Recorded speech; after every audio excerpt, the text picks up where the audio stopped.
Հունիսի 3-ին Համբուրգի կայուն զարգացման ամենամյա համաժողովի շրջանակներում Հայաստանի արտաքին գործերի նախարարի տեղակալ Ռոբերտ Աբիսողոմոնյանը մասնակցել եւ ելույթով է հանդես եկել կառուցելով կայուն խաղաղություն, կամրջելով անվտանգությունը եւ զարգացումը խոցելի միջավայրում խորագրով քննարկմանը։ Անդրադառնալով կայուն խաղաղության գաղափարին արտաքին գործերի նախարարի տեղակալն ընդգծել է հակամարտությունների կանխարգելման հարցում ներառական մոտեցման, մասնավորապես անվտանգության զարգացման եւ տարածաշրջանային գործակցության համադրման կարեւորությունը։ Արտաքին գործերի նախարարի տեղակալը կարևորել է ԵՄ մշտադիտարկման առաքելության դերը սահմանային կայունության ապահովման գործում։ Այս համատեքստում անդրադարձ է կատարվել Հարավային Կովկասում ենթակառուցվածքների ապաշրջափակմանը եւ Հայաստանի կողմից ներկայացված խաղաղության խաչմերուկ ծրագրի դրույթներին։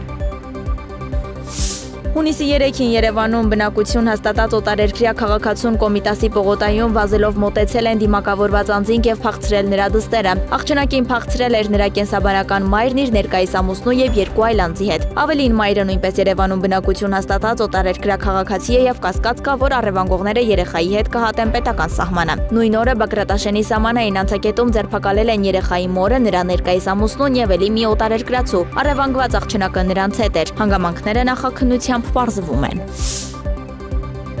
Ռուսաստանի անվտանգության խորհրդի քարտուղար Սերգեյ Շոյգուն Վլադիմիր Պուտինի հանձնարարությամբ մեկնել է Փայինյան մարտից ի վեր արդեն երկրորդ անգամ։ Նրան ընդունել է Հյուսիսային Կորեայի ղեկավար Կիմ Չեն Ընը, կողմերը քննարկել են ռուս-ուկրաինական հակամարտությունը, Կուրսկի մարզի վերականգնման հեռանկարները։ Ընդգծվել է Կուրսկի ուղղությամբ մարտերին մասնակցած հյուսիսկորեացի զինվորների սխրանքը ավերժացնելու կարևորությունը։